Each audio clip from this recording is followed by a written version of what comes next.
Ladies and gentlemen, as you are likely aware, the Amhara region in Ethiopia is currently embroiled in a protracted and intense conflict, pitting the Ethiopian National Defense Force, ENDF, against the Amhara Fano forces.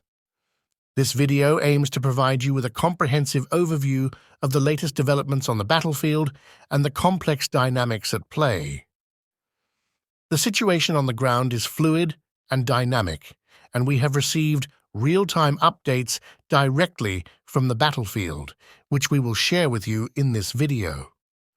The epicenter of the ongoing confrontation is in and around Kobo, where intense and often brutal fighting has persisted. There have been repeated outbreaks of hostilities between the Ethiopian National Defense Force and its allies on one side and the Amhara Fano forces on the other. This region has become a hotspot of conflict, with both sides committing substantial resources and deploying heavy weaponry. Reports from ENDF sources suggest that they have managed to secure control over all areas in Kobo. Their claims indicate that a significant presence of ENDF soldiers, heavily armed, is stationed in both Kobo and Lalibela. NDF sources assert that their forces have successfully repelled Amhara Fano attacks in these areas. However, the relentless nature of the fighting and the determination of Fano forces to infiltrate Kobo have led to repeated clashes, with Amhara Fano forces encountering staunch resistance. In addition to the military engagements, the Amhara region is grappling with a dire economic situation. Many residents have expressed their frustration and disillusionment with the Ethiopian government due to the imposition of exorbitant taxes on both merchants and residents in government-controlled areas. This financial strain has driven many to align themselves with the Amhara Fano forces. Notably, we previously reported on allegations of ENDF soldiers engaging in looting and mistreatment of Amhara residents. New reports indicate that in Gondar city, a substantial number of young and adult individuals have chosen to join Fano, citing ENDF's alleged torture and abuse as a significant motivating factor for this shift in allegiance.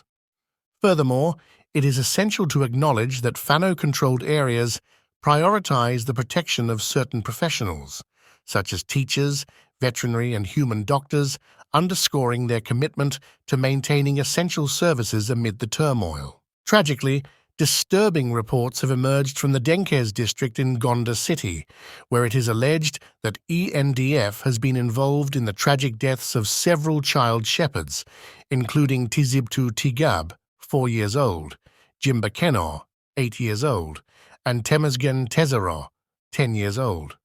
Additionally, 4 other farmers reportedly lost their lives for refusing to disarm their private firearms. Apart from this, Eritreans are no longer remaining silent as they address and respond to Abiy Ahmed's claims concerning the Red Sea. Their perspective on this matter is multifaceted and sheds light on several key points that demand attention and consideration. Weakening political position. One of the significant factors at play is the apparent weakening of Abiy Ahmed's political position within Ethiopia. The nation's political landscape has been fraught with instability, making it increasingly challenging for the Prime Minister to maintain control and influence. This might influence his stance on the Red Sea issue as he seeks to navigate this tumultuous political terrain. Diversionary tactics. Some believe that Abiy Ahmed's recent focus on the Red Sea and territorial disputes could be a strategic move to divert public attention from the multifaceted and pressing problems that Ethiopia is currently grappling with.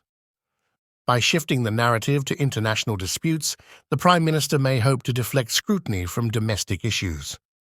Political inexperience.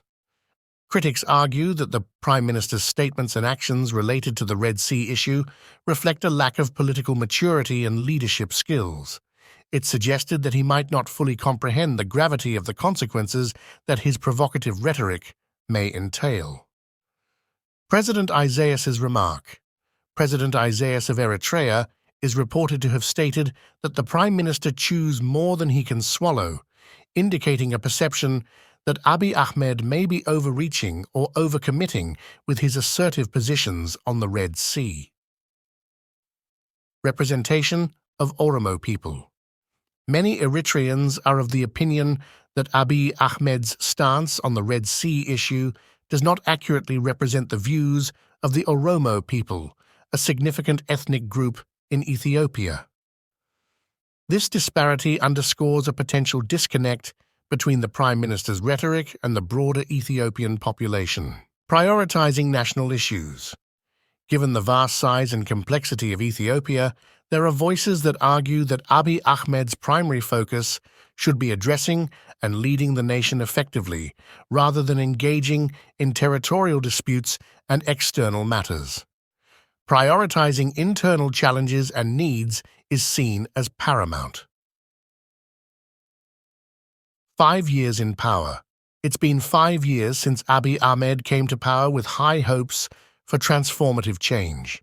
However, there is a growing sense of disappointment among those who expected significant improvements during this time. External preoccupation. Critics contend that the Prime Minister appears to be preoccupied with external matters, territorial claims, and geopolitical posturing. This preoccupation is seen by some as potentially detracting from addressing pressing internal issues and challenges. Peace achieved through force. The peace agreement with Eritrea, while desirable, was achieved through military means.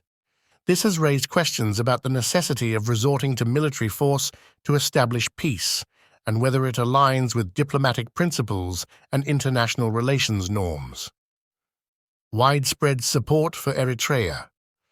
There is widespread support and goodwill among the Ethiopian people towards Eritrea.